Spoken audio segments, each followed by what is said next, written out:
You got landscape.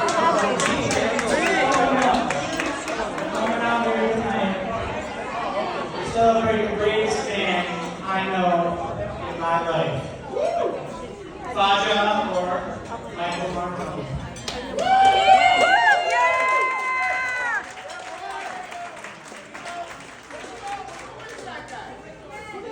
For years, my father has been a lot of things. The toughest guy I know, funniest guy I know. Gets really angry for no reason. No. But also a very strong force behind me and my brother's lives and probably all of you. So he deserves to rest from this retirement, and I can't even believe he's 60. Look at him.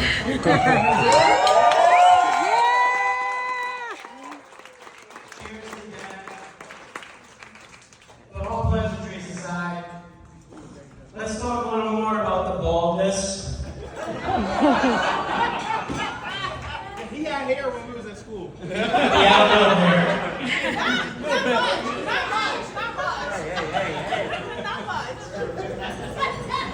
And I'm going to pass it off to my two amazing older brothers to get into depth a little more about our history with that.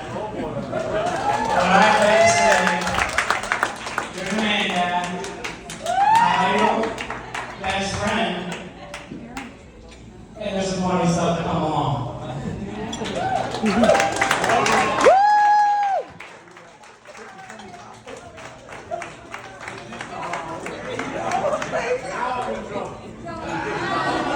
Oh, you're done, dude. Hi, everyone. I'm Joey. Some of you know me, some of you don't. If you don't, just laugh. Just go along with it. Alright, so we are here for this big, bald, beautiful man I call my dad. I'm glad to see everybody fit in the room here with his ego. So that's good. We're worried about capacity. It's getting a little hot in there too, a lot of hot air in here. He's actually so extra, we're celebrating him twice today, because why not, right? Got the retirement thing going on, the 60th birthday thing going on. Some of you know I'm the middle child, or the black sheep, the demon seed, what have you. True story, I'm actually a birth control baby. Yeah.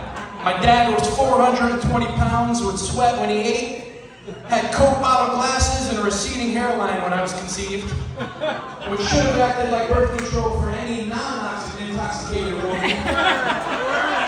Luckily, my mom was very intoxicated, so take it all in. My mom smoked cigarettes when she was pregnant with me. It was the 80s. That was normal. It was normal. That explains a lot. And my dad ate a lot of Oreos when she was pregnant with me, which also explains a lot. Get out here. Birth rate. He was like living with a trailer park version of a sitcom dad. He was like Denny's Tanner or John Not So Goodman. You used to be fat mofo, man. When we were kids, we learned to eat like we were in the frickin' military. Everyone's plate was in danger around Dad. You'd often see a rogue hand just in your peripherals, along with the commentary that your food looked delicious. Okay? We knew what that meant. We'd be swallowing our food whole like 3 boa constrictors, just so that we didn't starve to death. He wouldn't even have his own plate. This was preordained behavior. You realize that, right? This was totally planned out. He would just pick up a chicken carcass in the roaster pan and have a fork harpoon so you could reach your plate from anywhere on the table. Obviously, he looks a lot different than he did then. The guy's gone through more body transformations over the years than Optimus Prime. You went from a human beanbag chair screaming for glasses of water from your overused recliner to Vin Diesel's goateed older brother.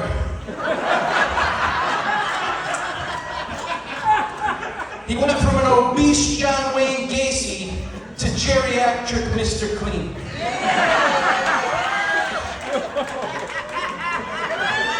He's tall, he's bald, likes wearing leather, and he drinks like a fish. He's like Stone Cold Cirrhosis Austin.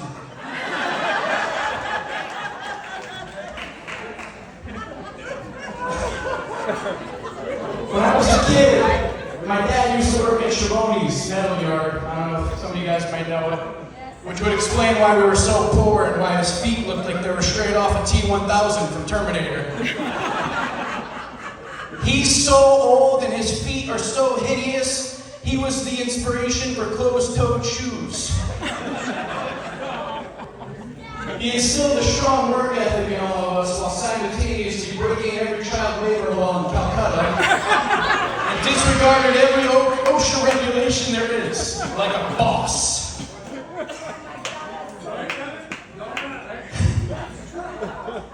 I remember when my dad said he wanted to be a teacher.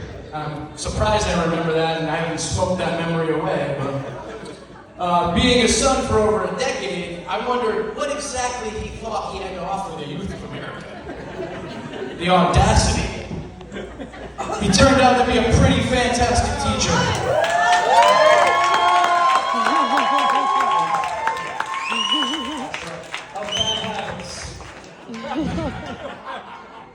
Some of his students are here tonight.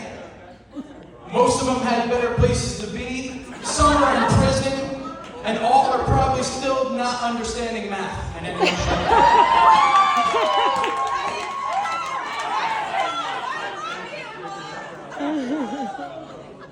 My dad used to have an annual end-of-year celebration at our house for students, against my mother's protests. As a preteen and teenage boy, I didn't understand her issue with having a bunch of scantily clad, barely legal age girls running around our yard. It seemed like a great idea at the time. Now that I'm old and married, I guess I can see what the problem is. The man's a survivor, though, I'll tell you that much. He beat cancer twice. He beat COVID like a bitch.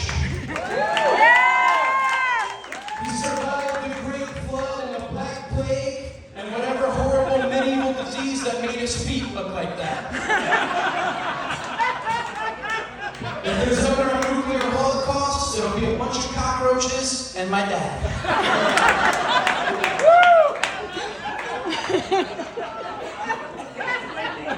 Because of his close brushes with death, he has a few small side effects. He still has no sense of smell or taste 2 years after COVID, which is just shitty, honestly.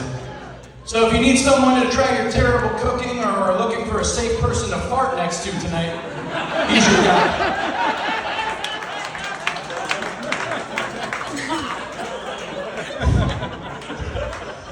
Because of his lack of taste, he's quick to comment on the texture of things. We cook a lot, and I always ask him, how is it? Which is relatively cruel now that I think about it. And he goes, texturally, it's perfect. Poor bastard. You would think the rest of the senses would have heightened after losing 2, but he still needs reading glasses even though he wears contacts, has no spatial awareness, and is constantly scarring his bald head. And you can have an entire conversation with him that he won't hear.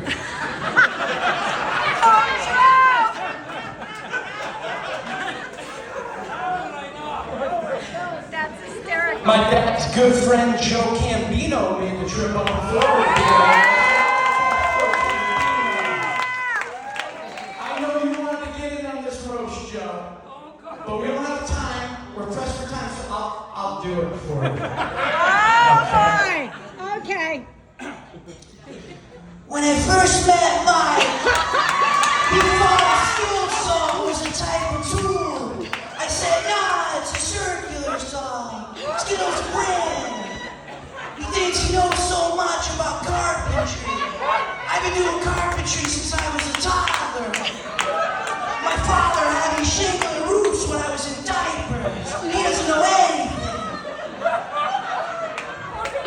Mike used to come to all my karaoke shows. Well, they were karaoke shows until he showed up. Then it was a Mike Martone concert. Let somebody else sing. The people want to sing.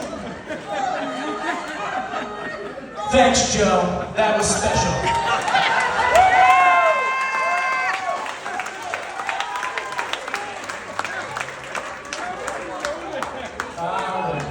Well, despite all the mean and horrible things I just said, I'm thrilled that Dad is around for this day and that we're able to do this for him. As most of you know, we almost lost this guy numerous times, and I don't think anyone's lives in this room would have been the same. Thankfully, he's one of the strongest guys anyone has ever known and beat the odds to make sure we still have him. He was a fantastic and brilliant teacher. He's the best bobo around, and the love that he shows my daughter makes me even more grateful for his presence every day. He exemplifies what a real man is and has only gotten better with age. I can only hope I look as good, have the work ethic, and value my family as much as him when I reach 60. So congrats on making it to 60, and congrats on